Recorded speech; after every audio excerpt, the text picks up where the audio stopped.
You know, I've been talking about earned media value for quite some time on this podcast. My friends at Eisenberg have just raised the bar on earned media benchmarks with their social index. Social index now gives you globally earned media values across a growing list of 6 geographies for all your KPIs across the top 7 social platforms: Facebook, Instagram, LinkedIn, Snapchat, TikTok, Twitter, and YouTube. You can now visualize these values for deeper analysis, and they have a look back window over 2 years of historical comparisons. Social Index is updated daily. Don't get stuck with old data. Over 1,000 companies have used the Social Index to understand the ROI of their social campaigns. And if you work with a social agency, you should demand they incorporate earned media values into your reports. Get your earned media value for social content. Visit earnedmediavalues.com. Again, that's earnedmediavalues.com. For all of us, it's about predicting where the consumer is going and getting half of it right. One of the things we want to do is create ads that don't suck. Embracing change creates great possibility. I'm Alan Hart, and this is Marketing Today. On the show today, I've got my friend Ed Dandridge. Now, Ed is the Senior Vice President and Chief Communications Officer at the Boeing Company. In this role, he serves on the Executive Council and oversees all aspects of Boeing's communications, including business unit comms, corporate comms, media relations, public affairs, leadership communications, employee engagement, and corporate branding, as well as channel and content marketing. Prior to Boeing, Ed was Global Chief Marketing and Communications Officer for AIG, General Insurance. Previously to that, he was Chief Marketing and Communications Officer for Marsh & McLennan Companies. He's also had executive roles at the National Association of Investment Companies, as well as leadership roles like CMO of Collective, Chief Communications Officer of Nielsen, Managing Partner of BrandSphere, and VP of Disney's ABC Television Network. Ed currently is the chair of the board of directors of the Susan G. Komen Breast Cancer Foundation, and he's also vice chair of the Executive Leadership Council.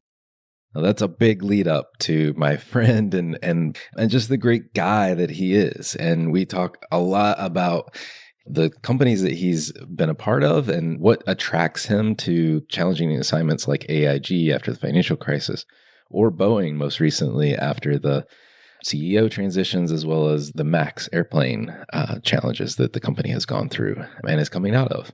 So much, much more to learn and understand how Ed, frankly, sees the world. So I hope you enjoy this conversation with my friend, Ed Dandridge. Ed, welcome to the show. We finally were able to get this done. I know. And I'm excited to talk to you today. I am too. And even with everything that we are navigating over the course of the past year, and as we look to 2022, this is a great time to have this conversation. I appreciate your tenacity and patience in making it happen. Absolutely. I love to start off with something personal, a little story or tidbit about you. And I know for much of your early life, you lived overseas. You had a dad that I believe was in the Foreign Service. And so I was curious, what was maybe one of your fondest memories living in foreign lands or places not the U.S.? It's an interesting story. So I'm at the Boeing Company now, and one of our largest facilities is in Charleston, South Carolina. It's just a stone's throw from where I was born, which was on an Air Force base called Shaw Air Force Base. My family's from Philadelphia. My father was stationed there, and then he eventually transitioned into the State Department. We grew up, my brother and I, barnstorming around the world, my father working at embassies around the world, in elementary school in Paris, France, primary school, early nursery school in Taipei, Taiwan, and then high school in Athens, Greece. The last 2 years of my high school experience in Athens were pretty unique and spectacular. And the thing that I would just reflect on is I got exposed to this program called Model United Nations, where hundreds of schools from around the world came to The Hague every year and did mock Model United Nations General Assembly and very specific programs around resolutions to some of the world's biggest problems. It was a great exposure to how to negotiate, how to articulate and advocate for positions, but it was also a really good experience in global understanding and tolerance. And I think that if we could really lean into that same energy and spirit that teenagers have right now, trying to solve some of the world's problems, we might have some different energy around some of the big issues we're facing today. So certainly helped shape me and make me the global thinker I am today, just having that immersive experience at a really formative age. And I totally agree. If people could discourse and debate and have a good force of idea sharing back and forth, we could accomplish a lot in particular. But man, Greece in high school, that must have been beautiful too. Like just beaches, water. Sounds like a vacation. Yeah, it was. It sounded that way. It wasn't really that way. It was a rigorous academic experience like you would find in any international high school. What was different was all the extracurriculars. We participated in some pretty competitive extracurricular, whether it was forensics, debate society, modern United Nations, or sports. The regional competitions were with different schools from different parts of Europe. Let's talk about your career path. And you weren't slacking. I didn't mean to imply that. Greece, beautiful country. I know you were not slacking because you ended up at Tufts, which is no easy place to get into. It's an interesting experience. This is pre-internet, of course, and because we were halfway around the world, it wasn't like I flew back and viewed a bunch of college campuses. I did make some educated guesses, but did a lot of primary research. And there was this New York Times guide to colleges that sort of was the guidebook. And I read a lot, and there was just something about Tufts that captured my imagination. Of course, it had a very strong international relations orientation. It was in suburban Boston. It was sort of the right size. And it was seen as a breeding ground for diplomats. And it was something that I knew, felt comfortable with. And so I applied, I got in. I headed off to Boston to Tufts. And the very first time I saw the campus was the first day of orientation. That's funny. That's funny. So you go to Tufts, you come out, end up going to law school and becoming a lawyer. What happened to the diplomat path? It was interesting. The whole experience I had, whether it was in Paris, France, or Athens, Greece, being exposed to the diplomatic community, was that there were 3, sometimes 4 different components to it. So the foundational level of a lot of countries where the United States has an active presence, the backbone of it is the armed services, the military, the U.S. military base, however large or small it is, even if it is deployed at the embassy. And those are people who, put country first and foremost, and we thank you for your service. And they are always the essential piece there. Then there will always be a community of civil servants, some of whom have dual citizenship, in this case, American and Greek, and they live in Greece, they are Greek, they speak Greek, they're very Greek acclimated, but they might have been born in the United States, and they serve very critical roles as the day-to-day folks who make the embassy and the U.S. operations work. And then, of course, you have the diplomatic corps who cycle in intervals. And then there's that broader business community that is both at once global and then also in a lot of cases very clearly defined by large leading American companies that have these outposts around the world. And as I got older, I just really became fascinated with the ability to have real diplomatic impact in the private sector, because I had spent so much time looking over my father's shoulder, watching other civil servants, State Department officials, and even diplomats and ambassadors navigate that sphere. For me, what felt like a new challenge and new opportunity was this whole idea of corporate diplomacy and being able to take the impact of the private sector to help augment public diplomacy. And so I went to college thinking, hey, you'll do this in some fashion. Came out of college with some student loans, a little bit more understanding of economics, a little bit of a fascination with the private sector, thinking there has to be some role, Ed, where you could take a combination of your global experience, your bias towards diplomacy and negotiation, and then the practice of law. And maybe instead of being an ambassador for the United States in a country, you could be the ambassador of a corporation. And that's how I went to law school. I didn't really have a very crystallized view. I had a general notional sense. Didn't realize that many years later, I would have this career that's at the intersection of public-private policy and partnerships, high stakes reputational issues, and a global operating environment for large leading brands. So I want to tell you that this was intentional, exactly where I'm supposed to be. Ironically, I think I found the right place, although the path was decidedly nonlinear. That's how most people do it. It's rare that you knew from birth that you wanted to be X and you become X.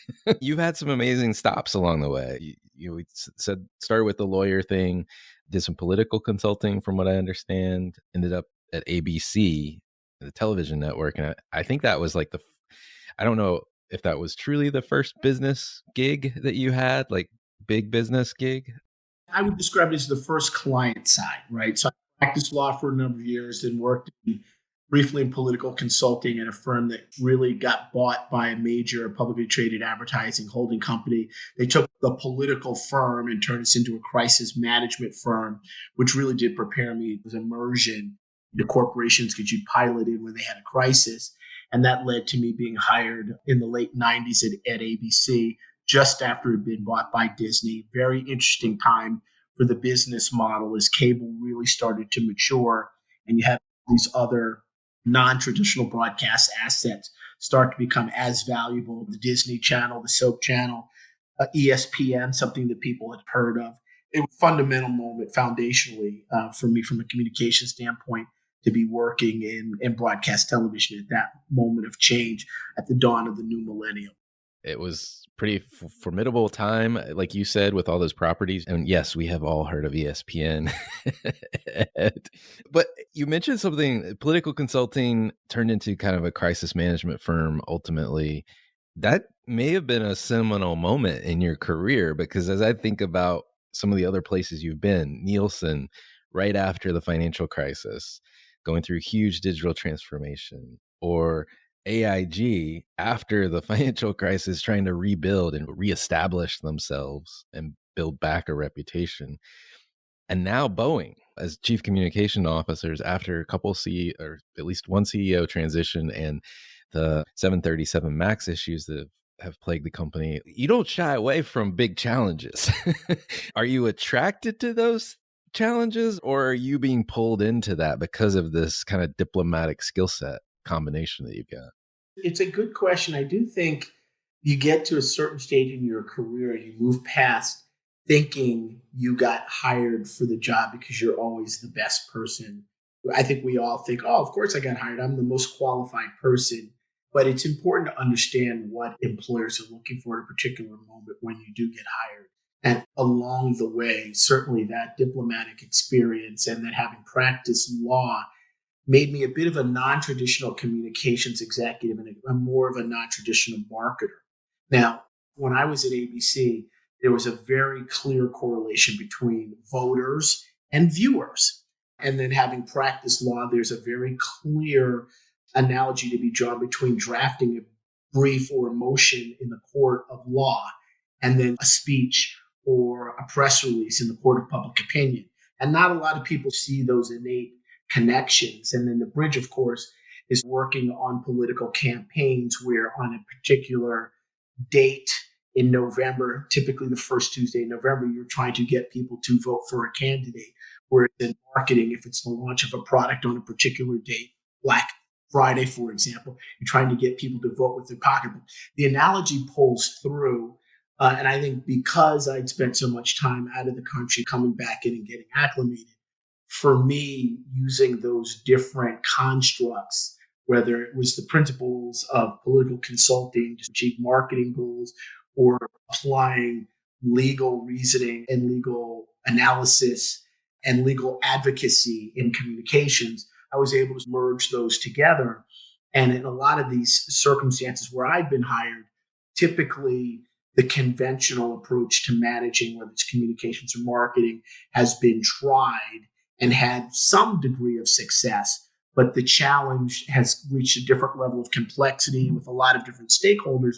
So the opportunity to think differently and maybe have a different risk appetite for bringing in someone new and different led me to being hired first, I think, at ABC, candidly, and then again, Nielsen. And then at that point, I think you start to have a little bit of a brand. If it's a novel set of circumstances with some high stakes reputational issues playing out in the public domain, I'm not the only person that can do it, but I think there are a handful of us that have done them across a lot of different industries.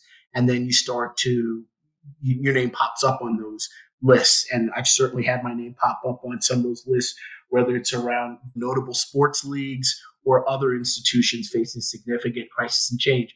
What I've not done is been the person who, when everything is going smoothly in a company and someone who's a predecessor is getting ready to retire, oh, Ed looks just like me. I'm going to reach out to him and groom him and get him ready to succeed me. So it's been a really great career path for me, not always the most direct, certainly more challenging in certain ways, but in the end, I think profoundly more rewarding. I'm envisioning you, sorry to make light of this, but envisioning you in a white trench coat coming in like Olivia Pope from Scandal to turn the business around, right size it, get us out of this mess that we're in. Yeah, nothing that quite dramatic or that sort of scandal laden. I've been lucky to work for some really world class organizations led by world class CEOs and boards and executives. And I would say it's rather less dramatic than that, or I think studied, but at the same time measurable in terms of like very clear quantitative baseline establishment, a very clear eyed understanding of what was realistic in terms of short, medium, long term success, and a recognition that an insular approach or a top down chain of command communications or marketing approach is not likely to be as successful in a highly visible, dynamic, transparent environment with a lot of stakeholders, both internally and externally, and some of whom in some of those stakeholder circumstances, success for one group of stakeholders is actually at the expense of others. And so finding the win-win for multiple stakeholders is always a critical part of it. I'm glad that you bring up the long storied brands that you've worked for, because we talk a lot about brands and branding and building the asset of brand on this show. And if a company's been around long enough, they're going to find themselves eventually one day. You hope not, but eventually one day they're going to have some trouble that they've got to work through and potentially come back from.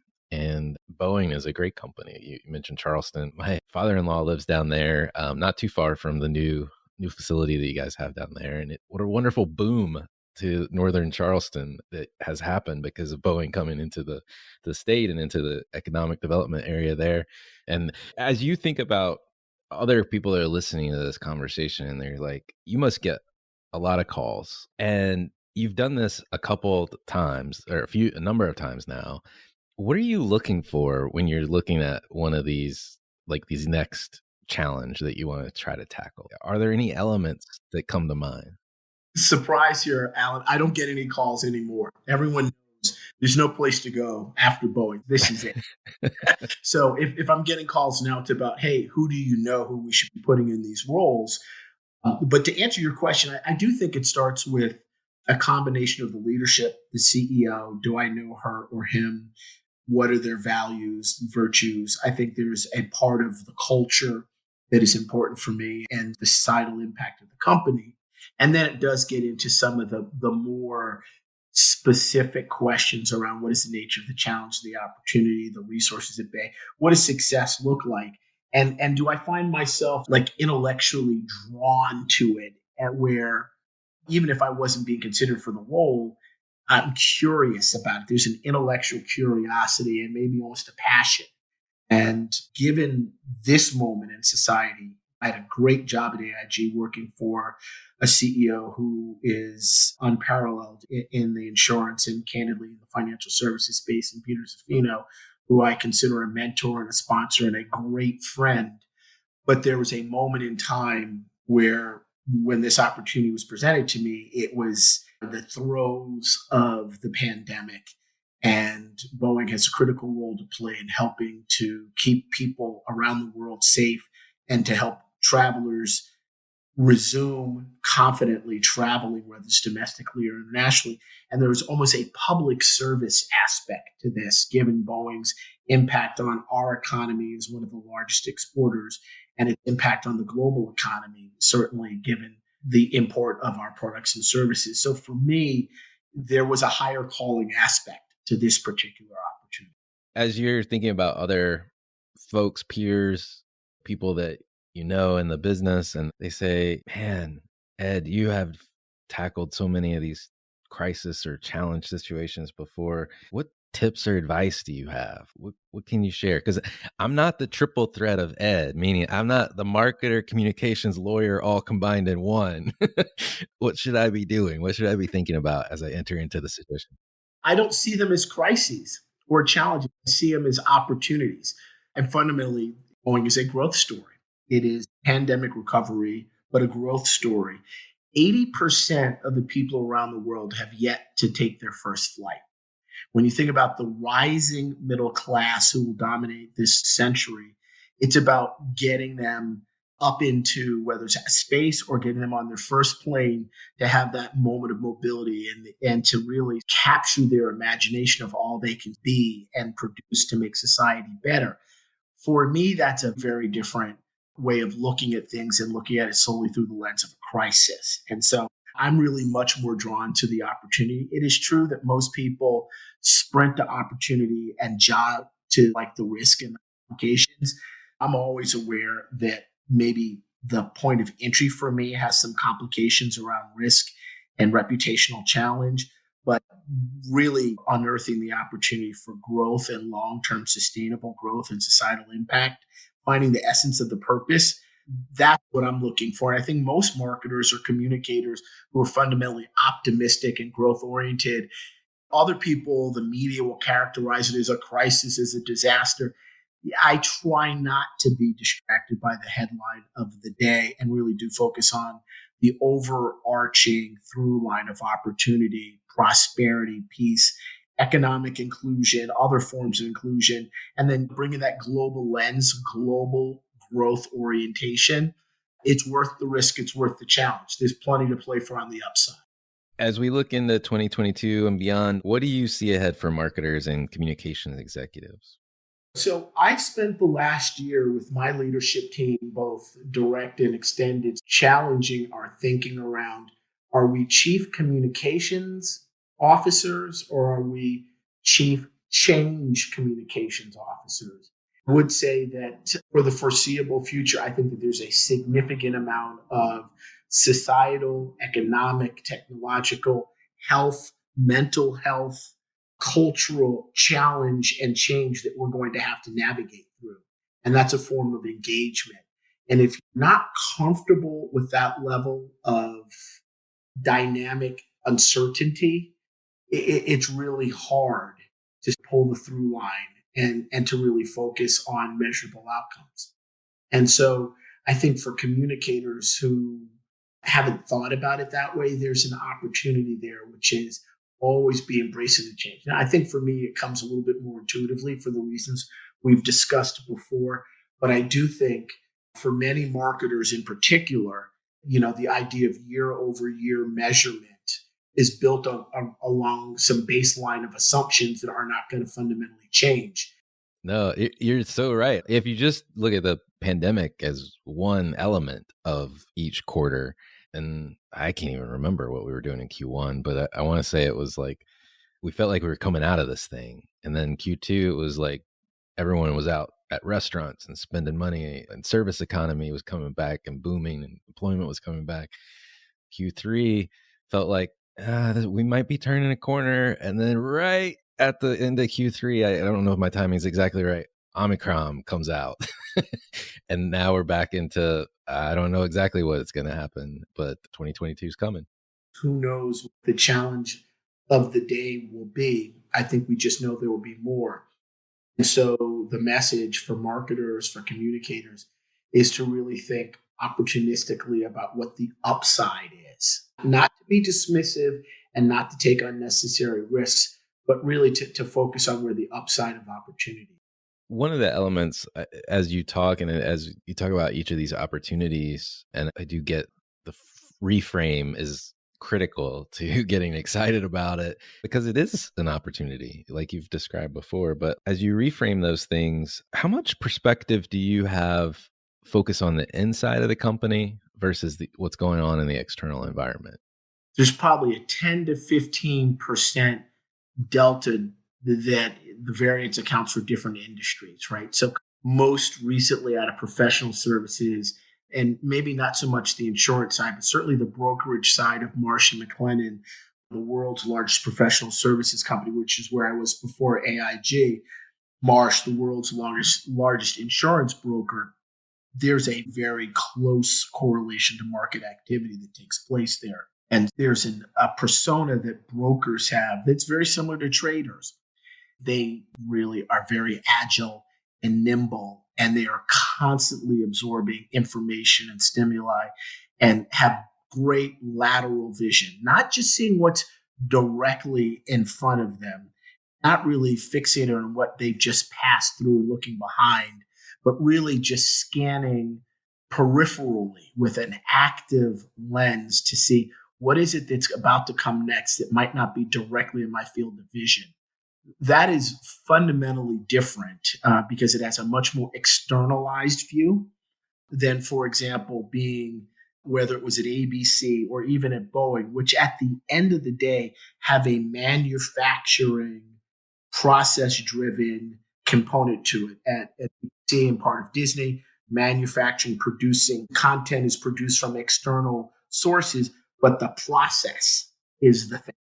The marketing, the distribution, the measurement, the commercialization is the thing. And certainly at Boeing, there is a phrase that you hear early and often about being down and inside the business and having a real clear and healthy, in certain cases, very rich respect for the engineering expertise that is the core of the DNA of the company. And my year at the company, I've really learned to appreciate, affirm, respect, and really celebrate that culture that is so process driven. It is so focused on methodology. And it's not to say that you're not external in terms of being aware of the impact of the company and everything else, but it is much more about getting down and in and making sure that you're eye level with the issues that are being addressed. That makes a lot of sense, especially when the industry, to your point, is process driven. And in your case at Boeing, it's very technical. It's a long cycle business, which I've really come to appreciate in the same way that fashion is a really short, almost disposable cycle business of multiple seasons. And you can miss with one collection in one season and hit in the next. It is a long cycle of development, certification, and then commercialization, and then production, manufacturing, delivery, service, maintenance on the commercial side. And then very similar analogy on our defense and space side too, conceptualization, testing, development, certification, quantification, launch. Decisions that get made have real implication, and they need to be thought through in a very long and deliberative fashion. One of the other things we're in the middle of right now is the Great Resignation, is what they're calling it. This record unemployment or employment change that's being driven a lot, I think, by workers just trying to figure out where a better place for them is. I'm curious if there's any lessons that you think about as you think about talent and pipeline of talent for other business leaders. Yeah, it's an opportunity to think about talent differently. Not easy, not always a direct path. For me, what I can tell you is we are in a moment in time in which some of the things that historically have mattered for organizations, they still matter, but there are a handful of things that matter most to people who are considering where they work. The societal impact, and am I working for a company that makes a difference? And am I working in an industry, in a company that is virtuous, that is putting employee health and safety and welfare first and foremost, where I can bring my full self, where I can talk about things like mental health, where I can talk about diversity and inclusion and real, true, meaningful advancement in those areas? Am I working for a company that is taking action and deliberative and explicit accountability around sustainability, making our environment and planet more sustainable and healthier? Those things have never been more transparent. Think in a moment in time in which physical safety and physical health became so predominant, where people were at home, and it gave them, I think, the opportunity to step back and think about things differently. It will always be important for private sector organizations to be profitable, to be productive, but they've got to be purposeful. And that purpose has got to be clear and well understood by all of its stakeholders. And the purpose has to have some direct connection to benefiting society and man and womankind. And yes, Wall Street exists for a very specific reason, and it's to help be a catalyst for prosperity and growth around the world. And if you can make your purpose clearly understood through that frame, it's a lot different than just saying, come work for us because we pay the highest starting salary.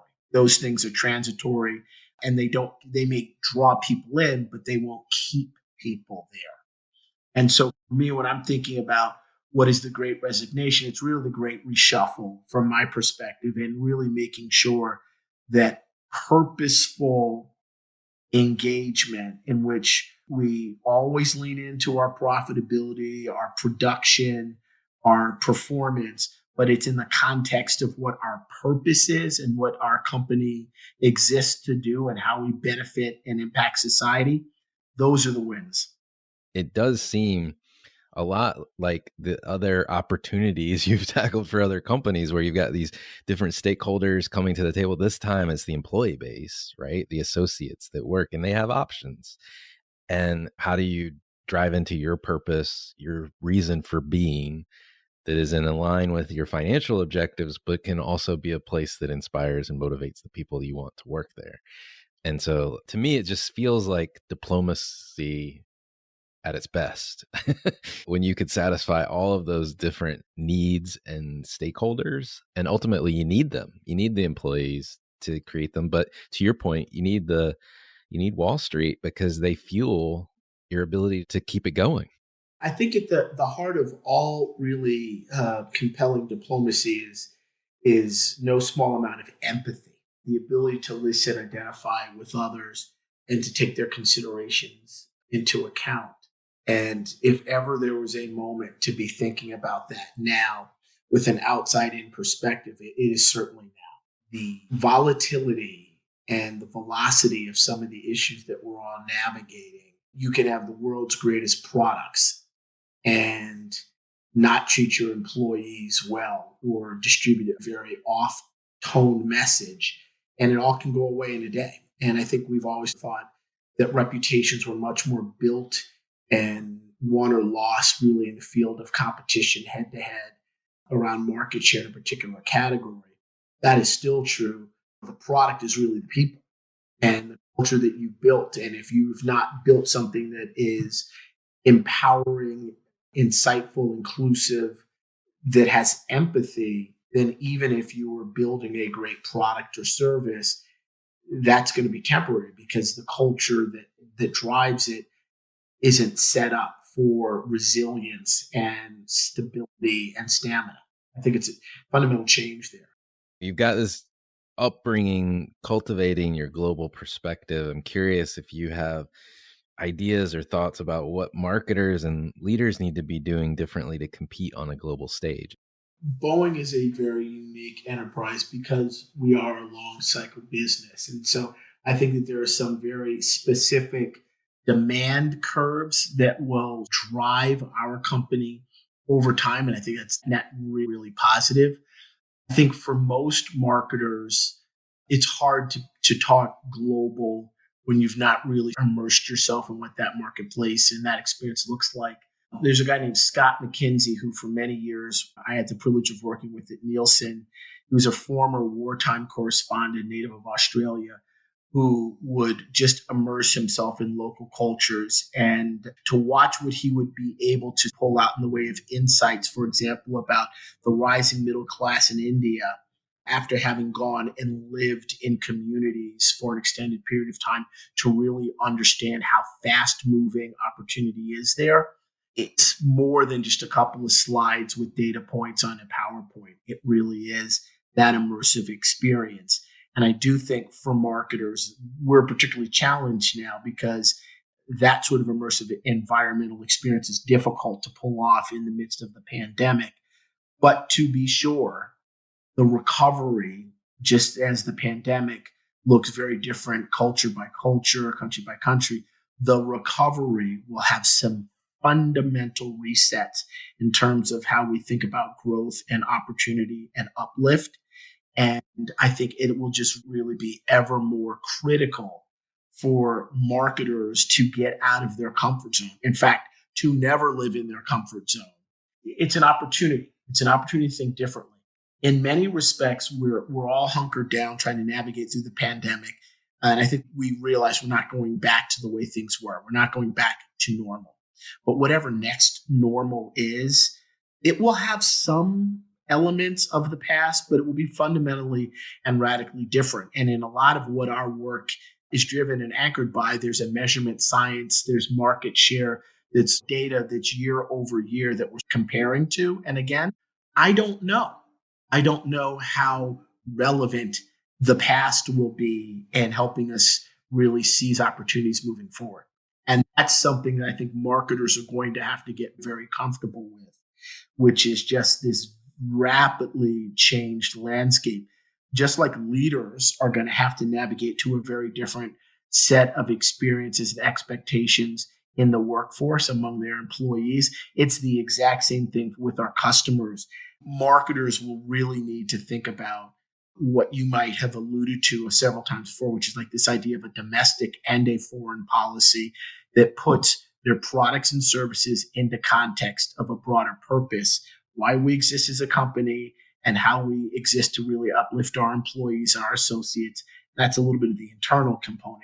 And the external part is really like our societal impact and the difference we make and why you should buy or why you should support our products and services, because it's not enough that they perform well. It actually is more important that they perform well and they have a positive impact on society and the communities where we all live and breathe.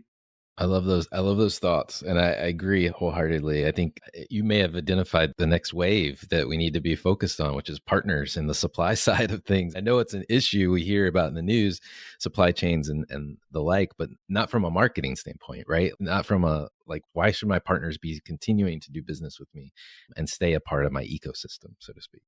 So very thoughtful. You've got my head spinning now, Ed. I want to switch gears because there's a series of questions I ask everyone that comes on the show, and I want to ask them to you. We've known each other for many years now, but I'm looking forward to learning a couple new things here. My favorite question to ask is, has there been an experience of your past that defines or makes up who you are today? I don't know that there's one experience. I would say that there are a couple of things that I'm really passionate and focused on right now that are core to who I am. I have the privilege of serving as the chair of the board of the Susan G. Komen Breast Cancer Foundation. And it is some really purposeful work that we are involved in, which is trying to put an end to breast cancer. The mission could not be more clear. There are some very disparate outcomes, particularly for women of color, African American women, for example, 40% more likely to have a more serious diagnosis as a result of just structural challenges. That is something that we should all be focused on. Without healthy women, there are not healthy families. Without healthy families, there are not healthy communities. And therefore, we don't have a healthy society or an economy. And I'm really privileged to serve as an ally to help advance the meaningful research and clinical efforts to eradicate this terrible disease and to uplift women and therefore all of us. The challenge we face there in the short term, of course, is that COVID has made it harder and more challenging for all of us to do the regular screenings and testing to make sure that we're healthy. So it's purposeful work, and the ability to serve on behalf of others and to enable them to accomplish things is critical.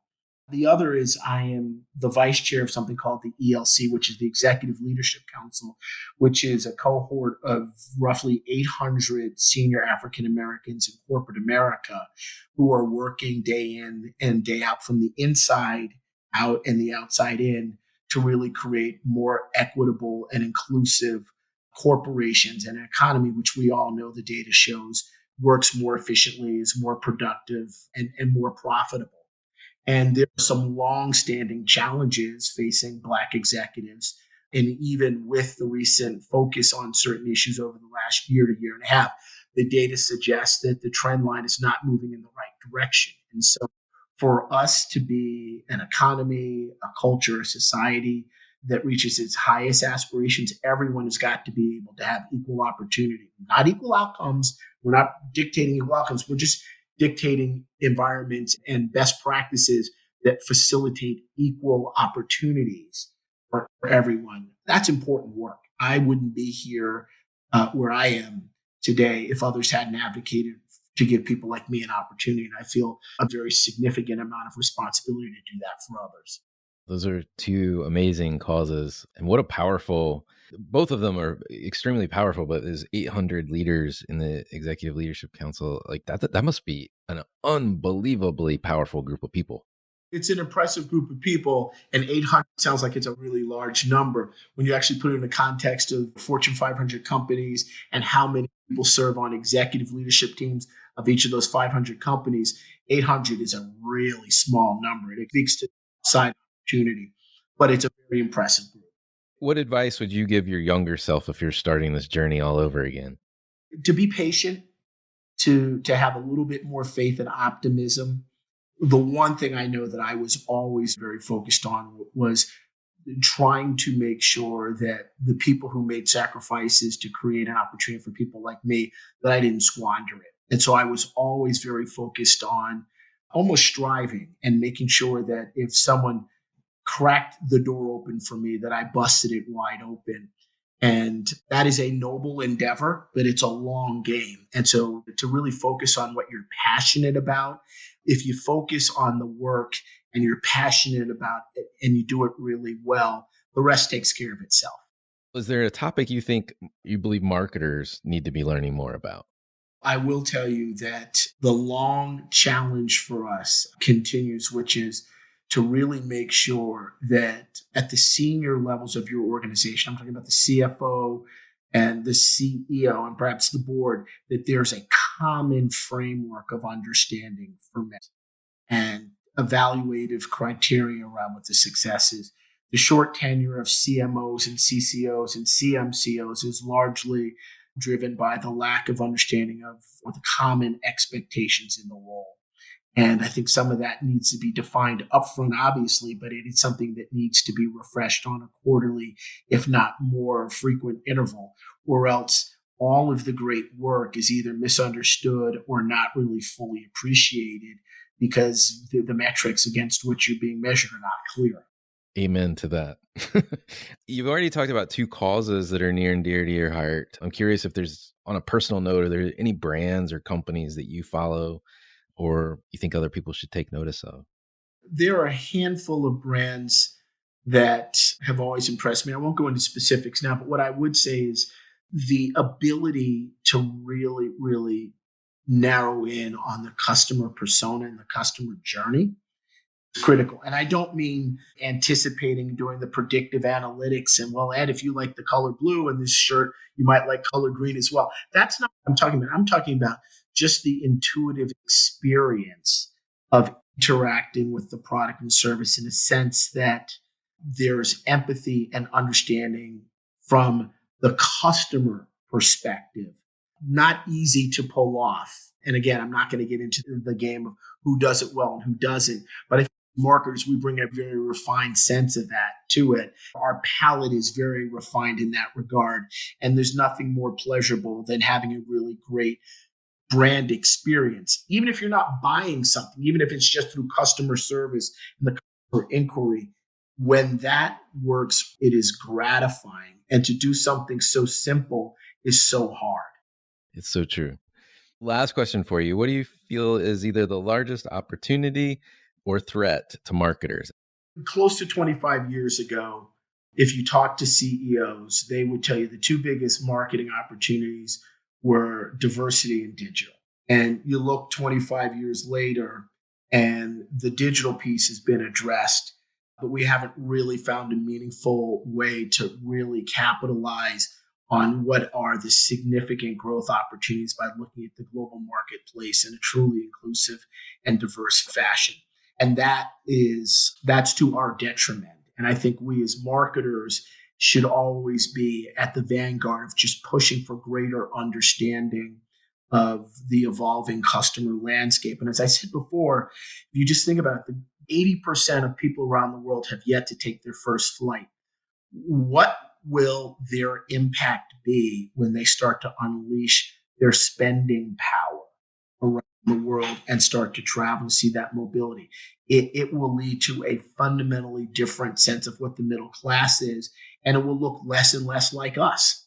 And our ability to recognize that now, get comfortable with that now, and embrace it, that is the key goal for a marketer. A marketer should be a diplomat going to as far part of the world as you could possibly go to and embracing a new culture, a new identity, and recognizing there's real opportunity there. Hi, it's Alan again. Marketing Today was created and produced by me, with support from my team and podcast editors, sound engineers, and writers at Share Your Genius. Find them at shareyourgenius.com. If you're new to Marketing Today, please feel free to write us a review on iTunes or your favorite listening platform. Don't forget to subscribe on marketingtodaypodcast.com and tell your friends and colleagues about the show. I love to hear from listeners. You can contact me on marketingtodaypodcast.com. There you will also find complete show notes, links to what was discussed in the episode today, and you can search our archives. I'm Alan Hart, and this is Marketing Today.